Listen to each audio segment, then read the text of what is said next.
நம்மை திருப்தியாக்கி நடத்தி செல்லுகிற ஆண்டவராக இயேசுவின் என்பதான நாமத்தில் உங்களை வாழ்த்துகிறேன். நம்முடைய ஆவிக்குரிய சிந்தனைக்காக பிலிப்பியருக்கு எழுதின நிருபம் 4ஆம் அதிகாரம் 12ஆம் வசனத்தை நான் வாசிக்கிறேன். தாழ்ந்திருக்கவும் எனக்கு தெரியும், வாழ்ந்திருக்கவும் எனக்கு தெரியும்.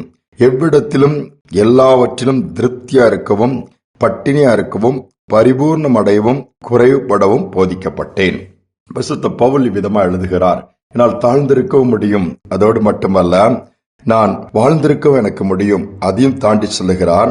எவ்விடத்திலும் எல்லாவற்றிலும் திருப்தியா இருக்கவும், அதோடு பட்டினியாக கூட இருக்கிறதற்கு கூட நான் கற்றுக்கொண்டேன், அவ்விதமாய் போதிக்கப்பட்டேன் என்று சொல்லி தன்னுடைய வாழ்க்கையில் அவர் கடந்து வந்த பாதைகள், ஊழியத்தில் எவ்வளவோ நெருக்கடிகள், போராட்டங்களை சந்தித்த அந்த அருமையான பரிசுத்த அப்போஸ்தலர் அவ்விதமாக எழுதுகிறார். யோசித்து பாருங்கள், நாம் இந்த மாதிரி ஒரு ஸ்டேட்மெண்ட் சொல்ல முடியுமா? நாம் எவ்விதமா இன்றைக்கு கற்றுக்கொண்டிருக்கிறோம், எவைகளை கற்றுக்கொண்டிருக்கிறோம், அல்லது இன்றைக்குரிய போதனைகள் எப்படிப்பட்டதாக இருக்கிறது? யோசிக்க வேண்டிய காலகட்டத்துக்குள் நாம் வந்துவிட்டோம். நாம் எல்லாவற்றிலும் திருப்தியா இருக்க கற்றுக்கொள்வோம் என்று சொன்னால் நாம் எந்தவித ஒரு தேவையில்லாத மன அழுத்தங்கள், பாரங்கள் நம்மை ஆண்டு கொண்டு அல்லது ஒட்டி கொண்டு இருக்கவே முடியாது. இயேசு தன்னுடைய மலைப்பிரசங்கத்தில் அழகாக சொல்லுகிறார். மத்தேயு 5:6 நீதியின் மேல் பசிதாகம் உள்ளவர்கள் பாக்கியவான்கள், அவர்கள் திருப்தி அடைவார்களாம். நேர்வழியிலே அல்லது நீதியின் பாதையிலே கிடைக்கிற ஆசீர்வாதங்கள் போதும் என்று சொல்லி நாம் இருப்போம் என்று சொன்னால் குறைவு நமக்கு இருக்காது. ஒரு பெரிய திருப்தி இருக்கும், ஆத்மாவில திருப்தி இருக்கும், வாழ்வில திருப்தி இருக்கும், எல்லாவற்றிலும் திருப்தி உள்ள ஒரு வாழ்க்கை வாழ முடியும். இல்லாவிட்டால் எவ்வளவு பணம் குறுக்கு வழியில வந்தாலும், எவ்வளவு சம்பாத்தியம் திறமையினால் பண்ணினாலும் கூட எது எடுத்தாலும் ஒரு நிம்மதி இல்லாமல், திருப்தி இல்லாமல், குறைவோடு புலம்பிக் கொண்டுதான் இருக்க வேண்டும். அதை ஆண்டவர் விரும்பவில்லை. நம்முடைய வாழ்க்கையின் காரியங்கள் நேரத்தில் ஆண்டவருக்கு கொடுத்து இருக்கிறது போதும். கர்த்தர் எவ்வளவா நடத்தி வருகிறாரே. உடுக்க உடை தந்திருக்கிறார், உண்ண உணவு கொடுக்கிறார், தங்குவதற்கு ஒரு உறைவிடத்தை கொடுத்திருக்கிறார். இதை காட்டிலும் இன்னும் அதிகமாய் அப்படி இப்படி என்று சொல்லி நாம் கனவு காண ஆரம்பிப்போம் என்று சொன்னால் அது நமக்கு உமேதனையை கொண்டு வரக்கூடிய ஒன்றாக தான் இருக்கும். இன்னைக்கு நம்முடைய வாழ்க்கை முழுவதும் ஆண்டவர் கையில கொடுத்து அவர் கொடுக்கிற ஆசீர்வாதம் தான் நிரந்தரமானது. அவரிடத்திலிருந்து பெற்றுக்கொள்வது, அவர் மூலமாய் பெற்றுக்கொள்வது, வருவதுதான் நிரந்தரமாய் நித்தியமாய் நமக்கு இம்மையில் ஆசீர்வாதமாய் இருந்து மறுமையிலும் பரலோக ராஜ்யத்தை சுதந்திரிக்க எதுவாக இருக்கும். சிறு விதத்தில் ஊழியம் செய்கிற ஒரு ஊழியக்காரர், அவருக்கு அதிக கஷ்டம், மனைவி பிள்ளைகள் எல்லாவற்றையும் பராமரிக்க வேண்டும். ஆங்காங்கு கிடைக்கிற காணிக்கு ஆங்காங்கு போய்கொண்டு ஏதாவது கிடைத்த ஊழியத்தை வைத்து குடும்பத்தை நடத்தி கொண்டு வந்தார். முறுமுறுக்க மாட்டார், யாரிடம் போய் பணம் கேட்க மாட்டார், கடன் வாங்க மாட்டார், திருப்தி இல்லாமல் புலம்பிக் கொண்டு இருக்க மாட்டார். உண்மை நம்பிதான் ஆண்டவரே ஊழியத்துக்கு வந்தேன், எனக்கு இப்படிப்பட்ட ஒரு நிலைமையா சொல்லவே மாட்டார். இருக்கிறதோ இல்லையோ குடும்பத்திற்கும் பிள்ளைகளுக்கும் அப்படித்தான் கற்றுக் கொடுத்தார். திருப்தி ஆண்டவர் மகிமைப்படுத்தி தொடர்ந்து ஆண்டவர் நியமித்திருக்க பாதையில் ஓடிக்கொண்டிருக்கிற ஒரு மனிதன். இப்படி இருக்கும் பொழுது ஒரு நாள் அடுத்த நேரம் சாப்பாட்டிற்கு அரிசி இல்லை, வீட்டிலே சமைப்பதற்கு ஒன்றுமே இல்லை. என்ன செய்வதென்று தெரியல. ஆனாலும் யாரிடம் போய் கேட்பது? முழங்கால் படிட்டு ஆண்டவர் நோக்கி பார்க்க ஆரம்பித்தார்.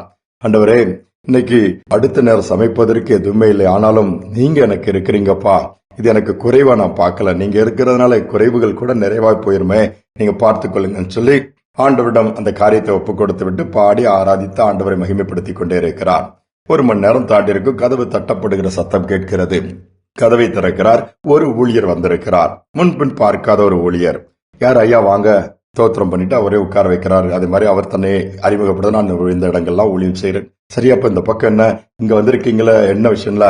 ஆண்டவர் என்ன இங்க அனுப்பினார், இந்த வீட்டை காண்பித்து இந்த இடத்திற்கு போயின்னு சொன்னார், அதனால் நான் வந்தேன். எதற்கே அனுப்பினார் சொல்லும் பொழுது, நான் ஒரு திருச்சபையில நீ கர்த்தருடைய வார்த்தையை கொடுத்தேன், அது ஒரு ஓய்வு நாள். அங்கு கொடுத்த உடனே எனக்கு ஒரு காணிக்கை அமௌண்ட் கொடுத்தார்கள், அவர் கையில் கொடுத்தார்கள். வாங்கி நான் ஸ்தோத்திரம் பண்ணி ஜெபித்தவுடன் ஆண்டவர் சொன்னார், என்னுடைய இன்னொரு ஊழியக்காரன் அந்த பகுதியில் அங்கு தள்ளி இருக்கிறான், அங்கு போய் இந்த கவரை கொடுத்து விட்டு நீ போய்விடு என்று சொல்லிவிட்டார். ஊழியக்காரன் சந்தோஷமாய் இவருக்கு ஒரு நிறைவான ஆசீர்வாதங்களை கர்த்தர் கொடுத்தபடினால் இந்த சிறு ஊழியக்காரருக்கு அதை கொடுத்து விட்டு போவதற்காக நான் வந்திருக்கிறேன் அப்படின்னு சொன்னார். அவருக்கு நம்பவே முடியவில்லை. யோசித்து பாருங்கள், கொடுத்தார், ஜெபித்தார், அந்த ஊழியர் போய்விட்டார். இவர்கள் பிரித்து பார்க்கும் பொழுது ஒரு நாள் ஒரு நேரத்திற்குள்ளே சாப்பாட்டுக்குரிய பணம் அல்ல, சில நாட்கள் அழகாக பொருட்களை வாங்கி திருப்தியாய் சாப்பிடுகிற அளவுக்கு அதிலே அதற்கான பணத்தை கர்த்தர் ஏற்படுத்தி வைத்திருந்தார். யோசித்து பாருங்கள், எங்கேயோ பேசி எப்படியோ பேசி ஏற்ற நேரத்தில் கர்த்தர் கொடுத்து குறைவில்லாமல் நடத்துகிறார், திருப்தியா நடத்துகிறார். இதுதான் நம்முடைய ஆண்டவருடைய செயல் என்பது, அதை நாம் மறந்துவிடக் கூடாது. இன்றைக்கும் அப்படிப்பட்ட காரியங்களை செய்ய வல்லவராக இருக்கிறார். குறைவோடு இருக்கலாம், என்ன செய்வது? பிள்ளைகள் படிப்பு காரியங்கள், வீட்டின் தேவைகள், பிசினஸ் மற்றும் நிறைய இருக்கு, பலவீனம், மருத்துவ செலவெல்லாம். எதை குறித்து கவலைப்படாதங்க, இருக்கிறது போதும். ஆண்டவர் நடத்துவார். எல்லாவற்றையும் சிருஷ்டித்தவர் அவர் தானே. அவரே நம்மோடு கூட இருக்கும் போது கிடைக்காதா? நம்ம கொடுக்க மாட்டாரா? தாழ்த்தி ஆண்டவர் கையில ஒப்பு கொடுத்து ஜெபிப்போமா. அன்பின் தகப்பனே, இந்த ஓய்வு நாளின் காலை நேரத்தில் நம்முடைய சமூகத்துல தாழ்த்தி வந்திருக்கிறோம்ப்பா. எத்தனையோ பேர் கிடைக்காத ஸ்லாக்கியத்தை எங்களுக்கு கொடுத்திருக்கிறீங்கப்பா. பொருட்கள் கிடைக்கலையே, உயர்வு கிடைக்கலையே, வசதிகள் இல்லையே, பெரும்பிடுது நடக்கலேன்னு சொல்லி ஒருவேளை மனிதர்களுடைய அங்கலாய்த்து அங்கங்க தெரியலாம். ஆனா எல்லாவற்றையும் உருவாக்கின நீர் எங்களோடு கூட இருப்பீர் என்று சொன்னால் எல்லாம் எங்களுடையதா மாறும். எல்லாவித நன்மையிலும் நீர் கொடுக்க வல்லவரா இருக்கிறீரே. உம்மால் தான் நாங்கள் பெற்றுக்கொள்ள முடியும். உம்மால் தான் மனிதனுடைய வாழ்க்கையில ஒரு மன நிறைவும் உண்டாகும் அப்பா. இந்த நாளில் அப்படிப்பட்ட ஒரு நிறைவுக்குள் ஒவ்வொருவரையும் நடத்துங்க. நீடித்த நாட்களை திருப்தியாக்குகிற தேவன் அல்லவா. வழி நடத்தும் தாழ்த்தி ஒப்புக் கொடுக்கிறேன். துதி கனமகிமைக்கு செலுத்துகிறேன். இயேசுவின் நாமத்தில் பிதாவே, ஆமேன் ஆமேன். திருப்தியாக்கி நம்ம ஆண்டவர் நிறைவாய் நம்ம நடத்துவார். எதை குறித்தும் கவலைப்பட வேண்டாம். மீதம் எடுக்க வைப்பார். அதோடு மட்டுமல்ல, பிறருக்கும் கொடுக்க வைப்பார். இந்த சிந்தனையோடு இந்த நாளை தொடருவோம். மீண்டுமாய் நாளை தினம் சந்திப்போம்.